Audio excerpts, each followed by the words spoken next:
देवपुर गांव में आजकल शाम होते ही हर कोई अपने घरों के दरवाजे बंद कर लेता है। सबको यही डर रहता था कि शाम होते ही एक चुड़ैल गांव में प्रवेश करती है और औरतों के बाल काटकर अपनी शक्तियों को बढ़ाती है। इसी वजह से सबने अपने गांव की औरतों को शाम होने के बाद घर से बाहर निकलने के लिए बिल्कुल मना किया हुआ था। पर चंदा को आज रात घर से बाहर निकलना ही पड़ा। तुझे पता भी है गाँव में चुड़ैल ने आतंक फैलाया हुआ है, फिर तू शाम होने के बाद घर से बाहर क्यों जा रही है? अम्मा जी, घर में पानी की एक बूंद नहीं है। आप तो जानती हो बिट्टू के बापू को मैंने कहा था कुएं से एक बाल्टी पानी ला देंगे, पर उन्होंने मेरी बात नहीं सुनी। अब देखो पीकर नशे में सोए हुए हैं। बच्चों को प्यास लगेगी तो पीने का पानी कहाँ से लाऊंगी, इसीलिए कुएं से एक बाल्टी पानी निकालने जा रही हूँ। चंदा मजबूरी में घर से बाहर कदम रखती देती है। कुआं घर से थोड़ी दूरी था, पर पूरा गांव सुनसान होने की वजह से चंदा थोड़ा घबरा रही थी। गांव में अजीब सी दहशत थी। चंदा धीरे धीरे डरते हुए बाल्टी लेकर कुएं के पास पहुंचती है। जैसे ही वो कुएं में बाल्टी डालती है, अचानक उसे महसूस होता है कि उसके बाल उड़ने लगे हैं। चंदा डर से बुरी तरह सहम गई थी। चंदा चीखती चिल्लाती जैसे घर की तरफ दौड़ती है, अचानक एक औरत उससे टकरा जाती है। संभल कर बहन, मैं न संभालती तो अभी तुम गिर जाती। चुड़ैल, चुड़ैल! तभी सारे गांव वाले इकट्ठे हो जाते हैं। चंदा बहू, चुड़ैल ने तुम्हारे भी बाल काट दिए। मना किया था शाम के बाद घर से बाहर मत निकला करो। अरे क्या जरूरत थी घर से निकलने की? अब देखो काट कर ले गई ना चुड़ैल बाल। नमस्ते चाचा जी। तुम, राजेश बेटा, कमला बहन, तुम तीनों कब आए? ताऊ जी बस अभी बस से उतरे और अचानक ये सब देख लिया। हाँ बेटा, तुम तीनों घर चलो, फिर मैं आराम से तुम्हें सब बताऊंगा। जाओ चंदा, तुम भी घर जाकर आराम करो। अब जो होना था हो गया, आगे से सब गांव वाले ध्यान रखेंगे। कोई भी कितनी भी मजबूरी हो, कोई भी औरत शाम के बाद घर से बाहर नहीं निकलेगी। हाँ। दीनानाथ नाम का वो आदमी गांव का मुखिया था। राजेश अपनी माँ और पत्नी के साथ अब इसी गांव में रहने आया था। दीनानाथ रिश्ते में राजेश के ताऊ जी थे। राजेश ने गांव में ये घर खरीद लिया और अब वो अपने परिवार के साथ गांव में रहने लगा। पर गांव में चुड़ैल की दहशत देखकर राजेश का मन थोड़ा घबरा रहा था। माँ, मुझे लगता है अब देवपुर गांव पहले जैसा नहीं रहा। यहाँ पर आ तो गए, पर चुड़ैल के आतंक की बातें सुनकर मुझे तो बहुत घबराहट हो रही है। कहीं हमने यहाँ रुककर कोई गलती तो नहीं कर दी? अब यहाँ घर भी खरीद लिया है, जमीन भी यही है, कैसे करें कुछ समझ नहीं आ रहा है। सुनैना, तुम भी शाम होने के बाद घर से बाहर बिल्कुल मत निकलना। जो भी कुछ लाना मंगवाना है मुझसे बोलना। हाँ, डर तो मुझे भी लग रहा है राजेश बेटा, पर सब कुछ यहाँ पर ही है तो एकदम से बेचकर भी तो नहीं जा सकते। आप बिल्कुल भी मत घबराओ, मुझे कुछ नहीं होगा और अब हम कहीं नहीं जाएंगे, हम इसी गाँव में रहेंगे। माँ जी, मैं मंदिर होकर आती हूँ। सुनैना भगवान शिव और माता पार्वती की परम भक्ति, उसे उन पर बहुत विश्वास था। उसने जब जब जीवन में कठिनाइयाँ देखी तो हमेशा अपने गौरी शंकर को याद किया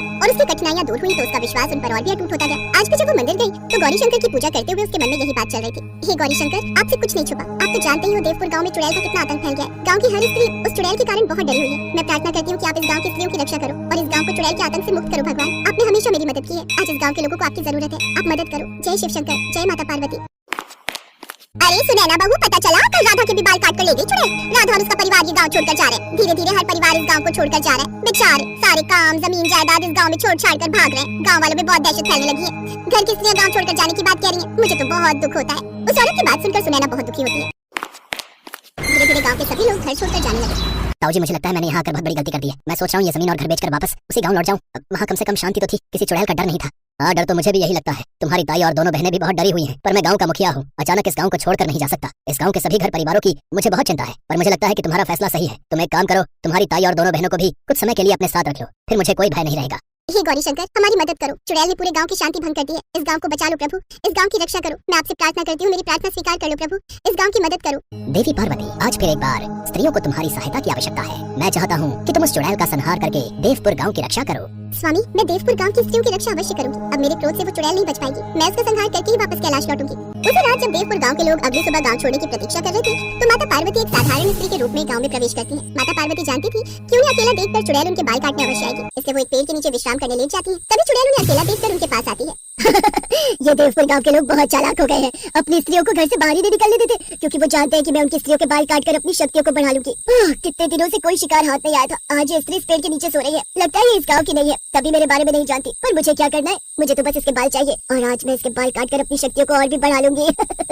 माता पार्वती तो सब कुछ जानती थी। वे आंखें बंद करके चुपचाप लेटी रही। पर जैसे चुड़ैल ने माँ पार्वती के बाल काटे, अचानक चुड़ैल की शक्तियाँ कमजोर होने लगी। उसके सारे बाल उड़ने लगे, दांत और नाखून टूटने लगे और वो गंजी बूढ़ी चुड़ैल के रूप में आ गई। वो दर्द से कराहने लगी, चीखने चिल्लाने लगी। उसकी चीख सुनकर सारा गांव घरों से बाहर आ गया। कौन है तू? मुझे बता, कौन है तू? क्योंकि किसी में इतनी शक्ति नहीं जो मुझे हरा सके। तेरे बाल काटकर मेरी शक्तियाँ कमजोर क्यों हो गई? बता कौन है तू? माता पार्वती अपने साक्षात रूप में आ जाती है। देवी पार्वती तुम? हाँ मैं। आज मैं तुम्हारा संहार करने आई हूँ। तुमने देवपुर गांव की स्त्रियों को बहुत कष्ट दिए हैं, उन्हें बहुत डराया और अब तुम्हारा अंत होगा और देवपुर गांव को तुम्हारे आतंक से मुक्ति मिलेगी। नहीं, मुझे छोड़ दो, मुझे मत मारो। नहीं नहीं नहीं। माता पार्वती के हाथ में से अग्नि की लपटें निकलने लगती हैं और चुड़ैल उस अग्नि में जलकर भस्म हो जाती है। चुड़ैल का अंत करके माता पार्वती अंतर्धान हो जाती है। सभी गांव वाले बहुत खुश होते हैं। उन्हें हमेशा के लिए चुड़ैल के आतंक से मुक्ति मिल गई थी। सुनैना मन ही मन गौरी शंकर को धन्यवाद कहती है। आज एक बार फिर उन्होंने उसकी प्रार्थना को सुना और देवपुर गांव की